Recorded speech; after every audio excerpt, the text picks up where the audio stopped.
بسم اللہ الرحمن الرحیم۔ ناظرین، جب بھی ہم ہندو دھرم کا نام سنتے ہیں تو ہمارے ذہن میں فوراً ایک ایسی قوم کا تصور آتا ہے جو لاتعداد دیوی دیوتاؤں کی پرستش کرتی ہے، جہاں ہر چیز کے لیے ایک الگ خدا بنایا گیا ہے۔ لیکن کیا آپ جانتے ہیں کہ ہندو دھرم کی اصل مذہبی کتابوں میں توحید کا واضح ذکر موجود ہے؟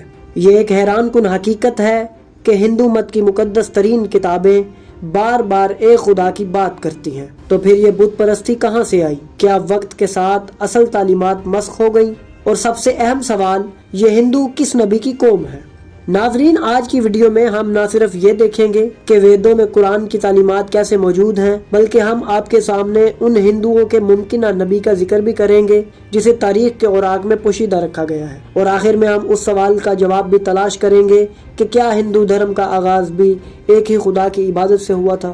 لہٰذا ویڈیو کو آخر تک دیکھیں، کیونکہ جو حقائق ہم آپ کے سامنے رکھنے جا رہے ہیں وہ آپ کے عقائد اور سوچ کو ایک نئی جہت دیں گے۔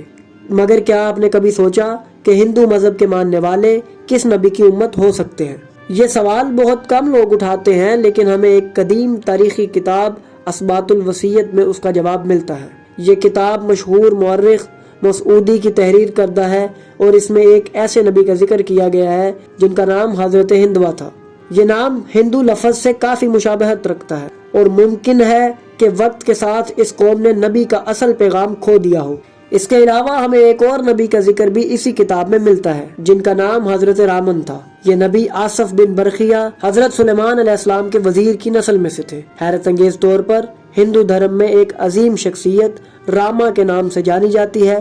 کیا یہ وہی نبی ہو سکتے ہیں جنہیں بعد میں دیوتا بنا دیا گیا؟ یہ سوالات ہمیں اس طرف لے جاتے ہیں کہ ممکن ہے ہندو دھرم کے ابتدائی پیروکار ایک خدا پر ایمان رکھتے تھے اور توحید و ولایت اہل بیت کا عقیدہ رکھتے تھے، لیکن بعد میں ان کی تعلیمات میں تحریف کر دی گئی۔ یہی وجہ ہے کہ ہمیں آج بھی ان کی کتابوں میں توحید، نبوت، قیامت اور دیگر اسلامی عقائد کی جھلکیاں ملتی ہیں۔ ناظرین، جب ہم قرآن مجید کا مطالعہ کریں تو ہمیں بار بار یہ بات سمجھ آتی ہے کہ اسلام کی بنیاد ایک خدا کی وحدانیت پر ہے۔ اللہ ایک ہے، اس کا کوئی شریک نہیں، وہی ہر چیز کا خالق ہے اور وہی ہر چیز پر قدرت رکھتا ہے۔ لیکن حیران کن بات یہ ہے کہ ہندو مذہب کی قدیم ترین کتابوں میں بھی ہمیں یہی تعلیمات ملتی ہیں۔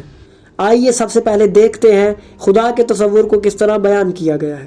رگ وید کتاب 3 منتر 55 میں لکھا ہے، حقیقت میں ایک ہی ذات ہے، مگر عقل مند اسے مختلف ناموں سے پکارتے ہیں۔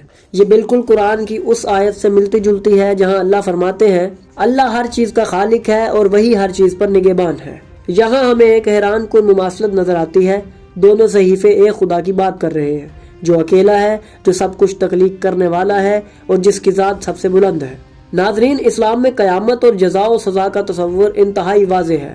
ہر انسان کو اپنے اعمال کا حساب دینا ہوگا اور اس کے مطابق اسے جزا یا سزا ملے گی۔ لیکن کیا آپ جانتے ہیں کہ یہی تصور ویدوں میں بھی پایا جاتا ہے؟ یجروید کتاب 49 منتر 11 میں لکھا ہے، وہ دن ضرور آئے گا جب ہر ایک کو اپنے عمل کا بدلہ ملے گا۔ یہی پیغام قرآن میں بھی ملتا ہے، جس کا ترجمہ کچھ یوں ہے، پس جو ذرہ برابر نیکی کرے گا وہ اسے دیکھے گا، اور جو ذرہ برابر برائی کرے گا وہ بھی اسے دیکھے گا۔ یہاں یہ حقیقت واضح ہو جاتی ہے کہ حساب کتاب اور جزا و سزا کا تصور صرف اسلام تک محدود نہیں بلکہ پرانے صحیفوں میں بھی موجود تھا۔ ناظرین، آج ہم نے دیکھا کہ کس طرح ویدوں میں بیان کی گئی بنیادی تعلیمات قرآن مجید کے احکامات سے حیران کن حد تک مماثلت رکھتی ہیں۔ ہم نے یہ بھی جانا کہ ہندو دھرم کے ممکنہ انبیاء کا ذکر تاریخی کتابوں میں ملتا ہے جن کا پیغام ممکنہ طور پر توحید پر مبنی تھا، لیکن بعد میں اس میں تحریف کر دی گئی۔ یہ اس بات کا واضح ثبوت ہے کہ قرآن کوئی نئی کتاب نہیں بلکہ یہ پہلے سے نازل ہونے والی سچائیوں کی تصدیق کرنے والی الہامی کتاب ہے۔ ہم اپنی اگلی ویڈیوز میں دیگر مذاہب کی کتابوں میں موجود ان تعلیمات کو بھی سامنے لائیں گے جو قرآن کی سچائی کو مزید نمایاں کرتی ہیں۔ تو ناظرین، اگر آپ کو ہماری یہ کاوش پسند آئی تو ہماری ویڈیو کو لائک کریں، ہمارے چینل کو سبسکرائب کریں اور بیل آئیکن کو بھی دبا دیں تاکہ آپ کو ہماری آنے والی مزید ویڈیوز ملتی رہیں اور آپ علم سے مستفید ہوتے رہیں۔